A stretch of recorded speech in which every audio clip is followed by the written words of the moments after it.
I'm Victoria Cooksey, and today's show is all about how to taste red wine. First thing you need to do when you're going to drink wine, now that we've got it in the glass, you'll also notice I didn't fill this up very high because I need to swirl this. And if this is really high, I can't swirl it, I can't get a good sense out of it, and I'm not going to enjoy it as much. So don't be afraid to put a little in a big glass. When you're starting off, the first time or two you swirl the wine, have it on like the table or your countertop and just kind of put your hand on it and do this little swirl. That's going to give you the most stability and you're not going to fling wine everywhere. Once you're used to that, you're going to pick it up and just do more of a swirl like this. The point of the swirling is you're opening up the wine, but you really want to get that sense. You want to be able to smell everything because smelling is so much a part of your taste, whether it's wine, chocolate, coffee, whatever you like to do tastings on, it's a good thing to do. So we're swirling it and smelling. I might even do that second time. And what this is doing, like this particular wine, I can smell vanilla and I can smell raspberries and cherries. You might smell something totally different because of all your past experiences. All the food you've had and scents you've smelled are all part of your memory bank of what do you pick out in this. So you may get something that I don't and vice versa. And that's totally fine. So now we've smelled this wine, we've kind of got a sense of it, now we've got to taste it. And the really important thing to remember about tasting wine is your first sip is not the sip you want to judge this on.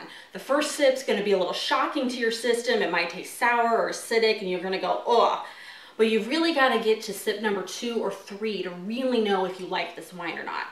Also, if you just had some food, if you just brushed your teeth, were chewing gum, you know, even your mood you're in, the people you're around, are you on vacation or at home, so much goes into if you enjoy wine or not.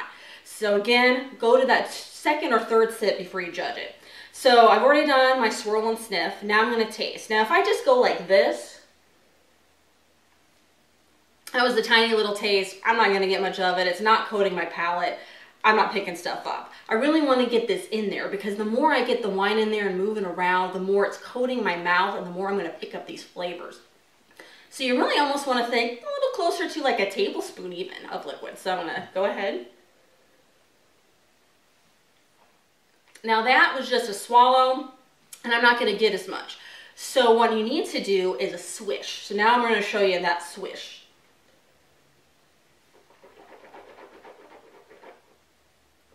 So I've swished it all around. I'm really getting the flavor. Can I tell if it's tannic? Do I get like different flavors? Do I get more sensations? Can I feel it kind of in the back of my throat, which is going to also help me pick out the flavors? And then there's one other thing you can do, which sometimes seems a little funny, but it really brings more of the flavor out as well, and you really notice a change. Is when I take it in, I'm going to suck just a little air in.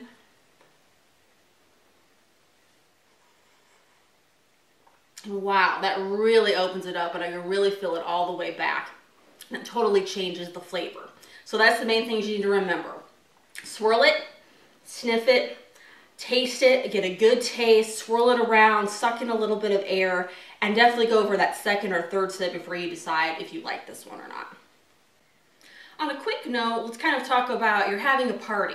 How many bottles of wine do you need to buy?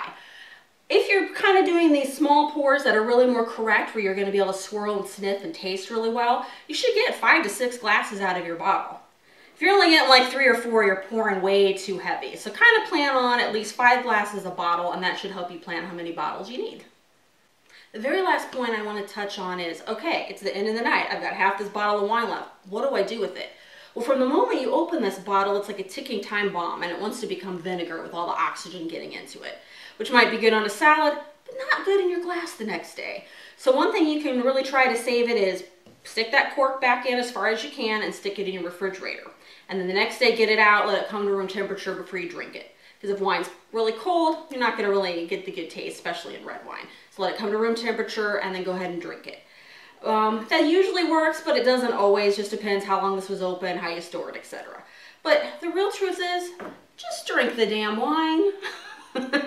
It's good. Enjoy it. You want to. Stay up an hour later. Drink it.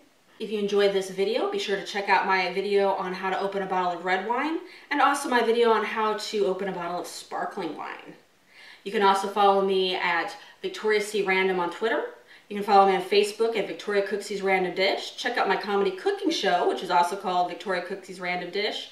I'm also on Instagram and Pinterest. So get out that bottle and sláinte, cheers, good drinking, enjoy. I'm gonna go drink.